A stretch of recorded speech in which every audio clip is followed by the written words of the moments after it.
Friends, good evening. आज हम आप सभी को पास्ट परफेक्ट टेंस के बारे में पढ़ाएंगे। आज का जो हमारा विषय है वो है टेंस को लेकर के, और टेंस में हम लोग जो है पास्ट परफेक्ट टेंस को पढ़ेंगे, जो कि 7वें नंबर पे आता है। तो सबसे पहले हम पास्ट परफेक्ट टेंस की पहचान क्या होती है इसको जानेंगे।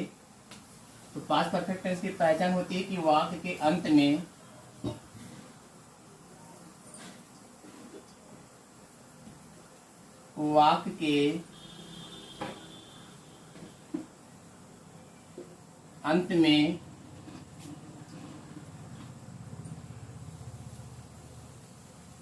चुका था,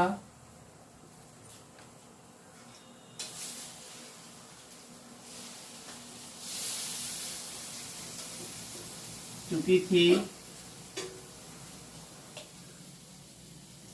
तथा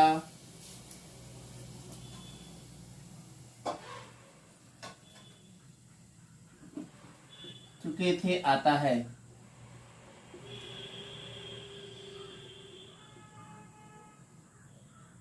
पास्ट परफेक्ट टेंस की पहचान होती है कि वाक्य के अंत में चुका था, चुकी थी तथा चुके थे आता है।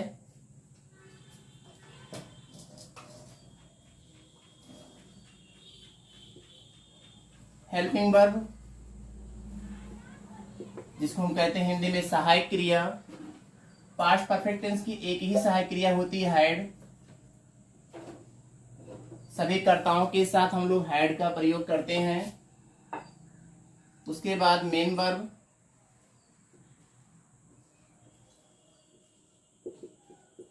मेन वर्ब को हम लोग हिंदी में कहते हैं मुख्य क्रिया। तो V3 क्रिया की थर्ड फॉर्म का प्रयोग करते हैं, या इसको हम कह सकते हैं कि past participle form of the verb. क्रिया की थर्ड फॉर्म को हम लोग कह सकते हैं पास्ट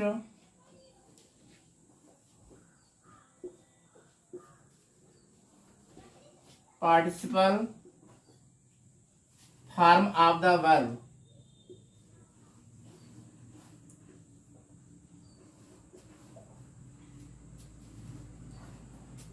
अब सेंटेंस हमारा जो होगा, सबसे पहले हम लोग पढ़ेंगे असर्टिव सेंटेंस के बारे में।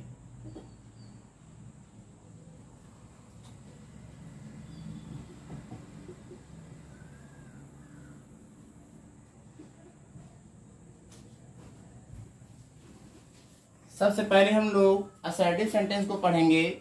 असर्टिव सेंटेंस का दो नाम और है। असर्टिव सेंटेंस को हम लोग डिक्लेरेटिव सेंटेंस भी कहते हैं, अथवा इसको हम लोग स्टेटमेंट भी कहते हैं, जिसका हिंदी होगा साधारण वाक्य। और साधारण वाक्य हमारे दो तरीके के होते हैं। एक होता है या तो वह कार्य जो है सकारात्मक होगा, अफर्मेटिव, या हो सकता है कि वह वाक्य हमारा नेगेटिव हो, जिसको हम लोग नकारात्मक कहते हैं। तो चलिए सबसे पहले हम पैटर्न बनाएंगे। पैटर्न के आधार पे हम लोग ट्रांसलेशन करना सीखते हैं। पैटर्न हमारा है कि सबसे पहले हम लिखते हैं सब्जेक्ट, SUBJECT। सबसे पहले हम लोग लिखते हैं सब्जेक्ट। सब्जेक्ट को लिखने के बाद सहायक क्रिया हैड का प्रयोग करते हैं। वो कर्ता चाहे हमारा सिंगुलर हो या प्लूरल, एक वचन कर्ता हो या बहुवचन कर्ता, सभी कर्ताओं के साथ हैड का प्रयोग किया जाएगा।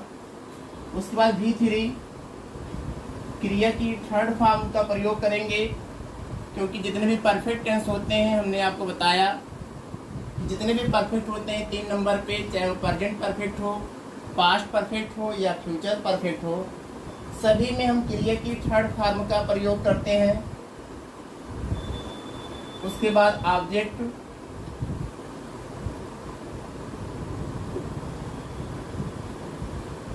ऑब्जेक्ट का प्रयोग करते हैं। और हमने आपको बताया कि ऑब्जेक्ट भी दो तरीके के होते हैं, डायरेक्ट और इनडायरेक्ट। डायरेक्ट ऑब्जेक्ट हमारा होता है नॉन लिविंग, और जो इनडायरेक्ट ऑब्जेक्ट होता है वो हमारा होता है लिविंग। इस तरीके से ऑब्जेक्ट भी दो तरीके के होते हैं। ऑब्जेक्ट को लिखने के बाद अदर वर्ड या एटीसी हम कहते हैं उसको, अंत में लिखेंगे फुल स्टॉप।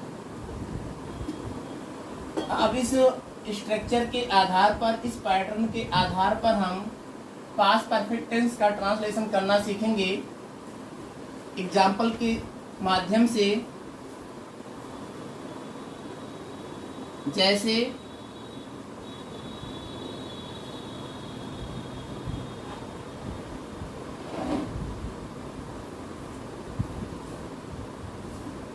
मैं अपना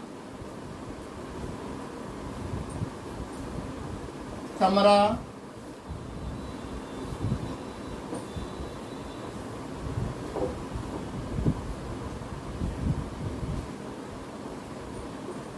सजा चुका था। हिंदी का सेंटेंस हमारा है कि मैं अपना कमरा सजा चुका था। अब हमें इस वाक्य का ट्रांसलेशन करना है, हिंदी से इंग्लिश बनाना है। तो हिंदी से इंग्लिश बनाने के लिए दो बातों का ध्यान रखना बहुत ही जरूरी है। पहला है कि दिया गया सेंटेंस हमारा जो हिंदी का वाक्य है वो किस टेंस में है।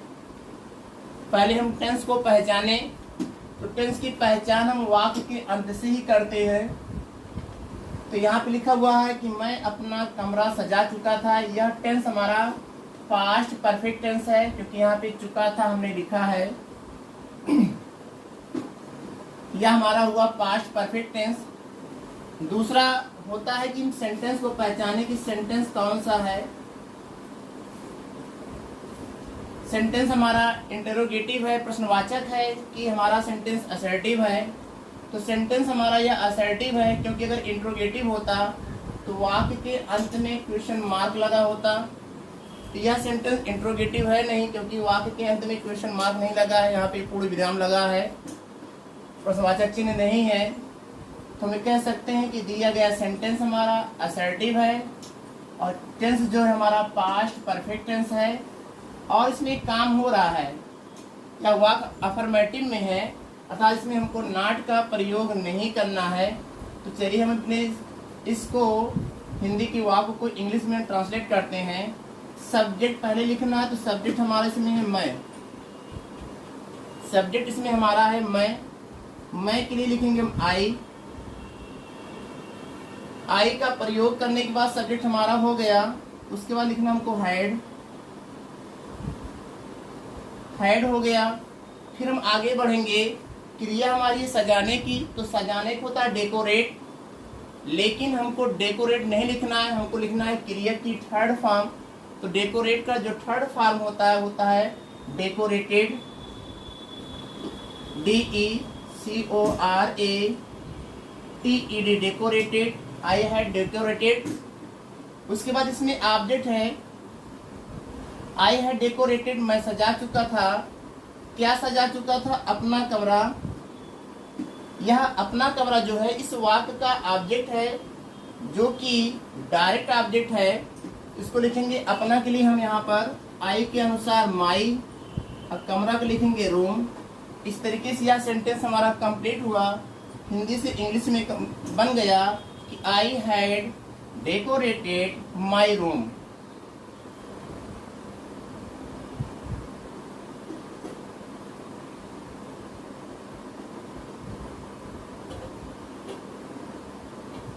अगला सेंटेंस है कि वह बाग से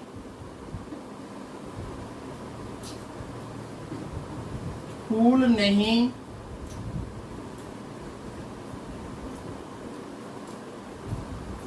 तोड़ चुका था।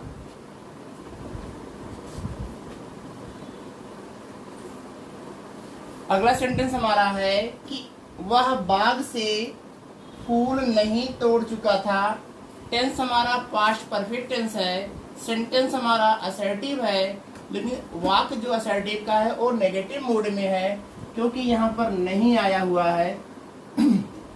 जब वाक्य हमारा नेगेटिव होता है तो हम सहायक क्रिया के बाद और मुख्य क्रिया से पहले नॉट का प्रयोग करते हैं।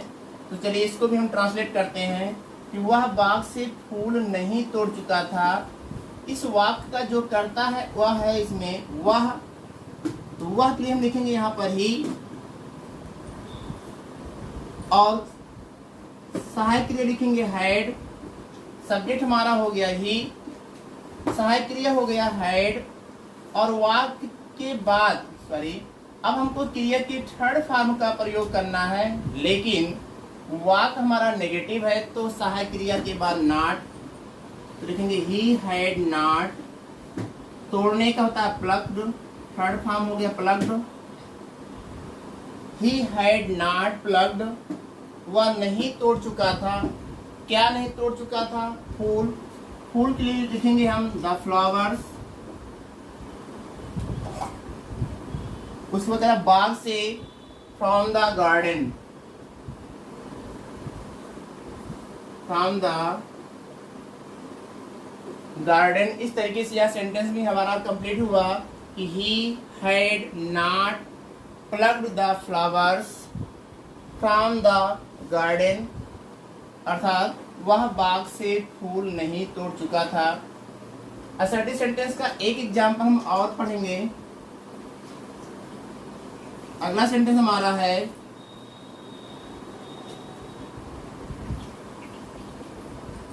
श्याम बंसी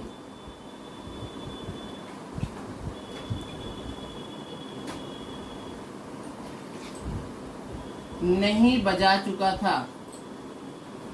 श्याम बंसी नहीं बजा चुका था। अब हमें इस वाक्य का ट्रांसलेशन करना है, तो वाक्य का कर्ता यहाँ पे है श्याम। श्याम लिखेंगे, सहायक क्रिया यहाँ पे हैड हो जाएगा क्योंकि पास्ट परफेक्ट टेंस है।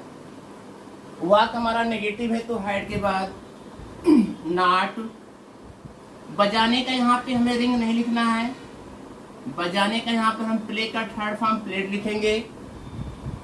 तो श्याम हैड नॉट प्लेड। अब बंसी का हो जाएगा द फ्लूट, FLUTE, फ्लूट। अब हम लोग पढ़ेंगे इंट्रोगेटिव सेंटेंस का ट्रांसलेशन कैसे किया जाता है। तो इंट्रोगेटिव सेंटेंस सबसे पहले हम लिखेंगे, फर्स्ट टाइप को करना सीखेंगे कि फर्स्ट टाइप इंट्रोगेटिव का सेंटेंस का जो है हिंदी से इंग्लिश कैसे वाक्य बनता है। तो देखिए पैटर्न हमारा भी असर्टिव सेंटेंस का है। इस पैटर्न में हम हेड को पहले कर देंगे और सब्जेक्ट को बाद।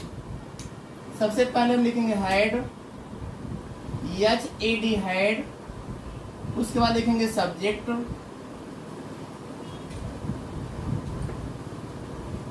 और सब्जेक्ट को लिखने के बाद वाक्य के अंत में लगाएंगे एक प्रश्नवाचक चिन्ह। इस तरीके से अब ये जो हमारा पैटर्न है वो फर्स्ट टाइप इंट्रोगेटिव सेंटेंस का पैटर्न है। इसी के आधार पर हम लोग ट्रांसलेशन करना सीखेंगे। फर्स्ट टाइप इंट्रोगेटिव सेंटेंस को हम लोग यस और नो टाइप क्वेश्चन भी कहते हैं।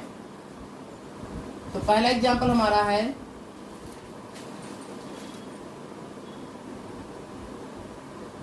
क्या तुम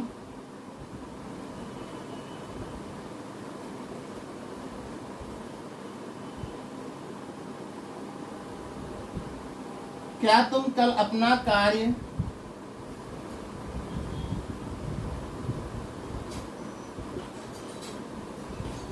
पूरा कर चुके थे।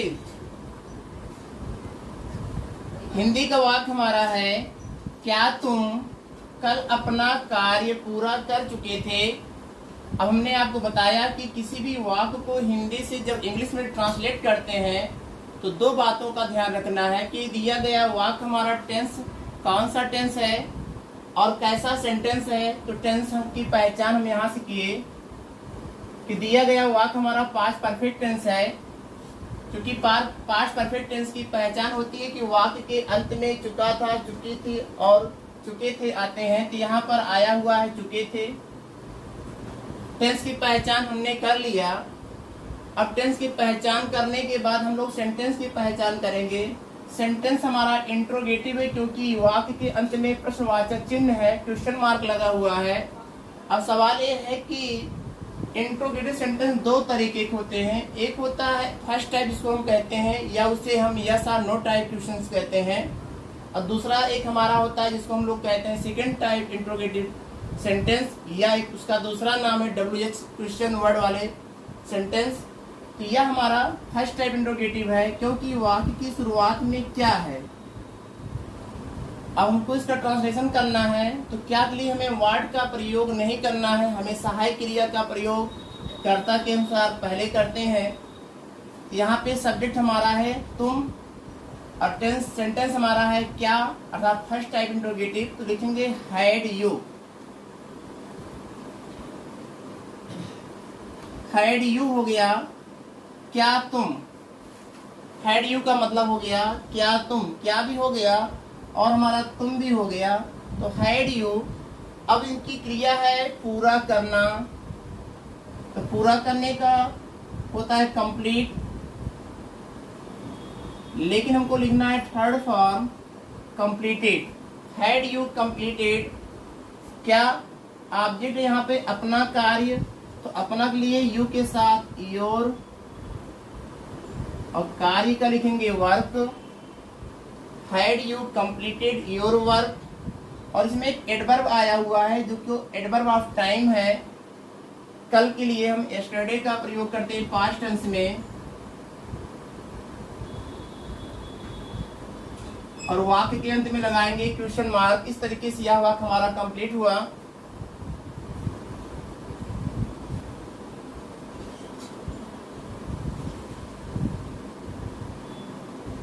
अगला सेंटेंस हमारा है क्या लड़कियां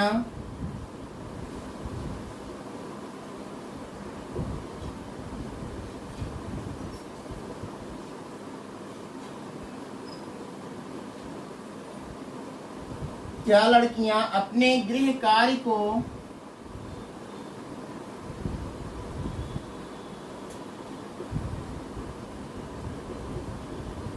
समाप्त कर चुकी हैं। समाप्त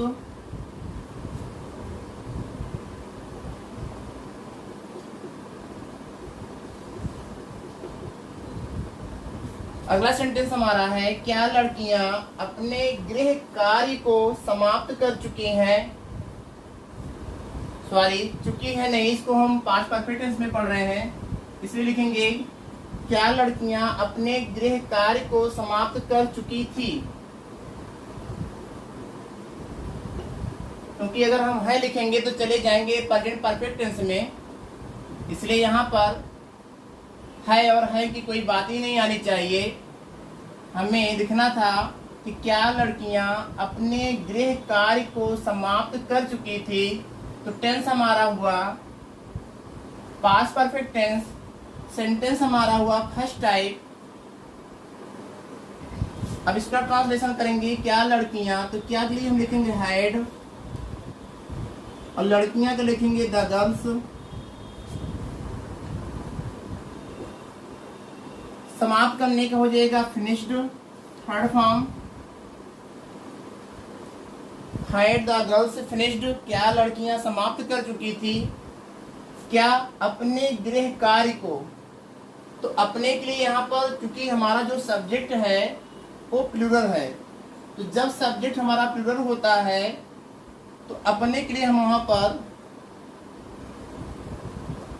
दियर का प्रयोग करते हैं।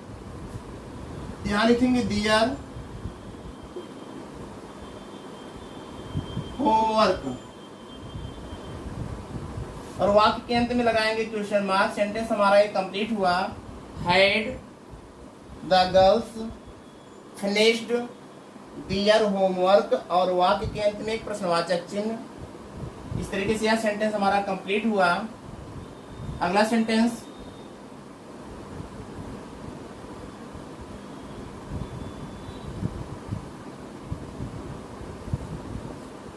क्या वह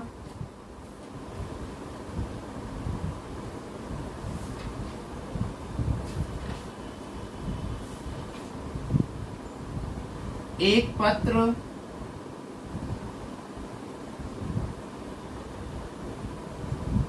नहीं लिख चुकी थी।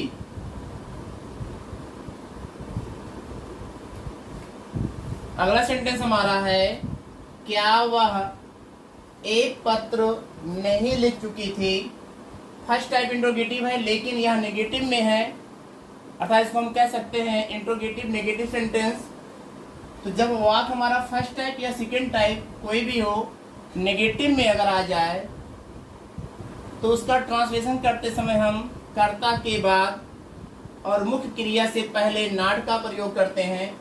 कहने का मतलब कि नॉट का जो पोजीशन होगा वो यहाँ पर होगा, चाहे वो फर्स्ट टाइप हो या सेकेंड टाइप, क्रिया से पहले और कर्ता के बाद हम नॉट का प्रयोग करते हैं। तो पहले हम लिखेंगे क्या वह, क्योंकि वह के लिए हम लड़की, क्योंकि वह जो है एक लड़की है इसलिए हम यहाँ पर लिखेंगे सी, हो जाएगा हैड सी। वाक नेगेटिव है तो लिखेंगे पहले नॉट, उस बाद लिखने का third form write wrote written लिखेंगे। तो हैड सी नॉट रिटेन, क्या वह नहीं लिख चुकी थी, क्या एक पत्र एक ऑब्जेक्ट है, अ लेटर, अंत में लगाएंगे क्वेश्चन मार्क। इस तरीके से यह सेंटेंस भी हमारा कंप्लीट हुआ। अब हम लोग पढ़ेंगे सेकेंड टाइप इंट्रोगेटिव सेंटेंस के बारे में। सेकेंड टाइप इंट्रोगेटिव सेंटेंस हम उसे कहते हैं कि जब हिंदी के वाक्य में, वाक्य के बीच में कब, कहाँ, क्यों, कैसे, कितना, कितने, कितनी आदि शब्द आते हैं तो उसे हम सेकेंड टाइप इंट्रोगेटिव सेंटेंस कहते हैं।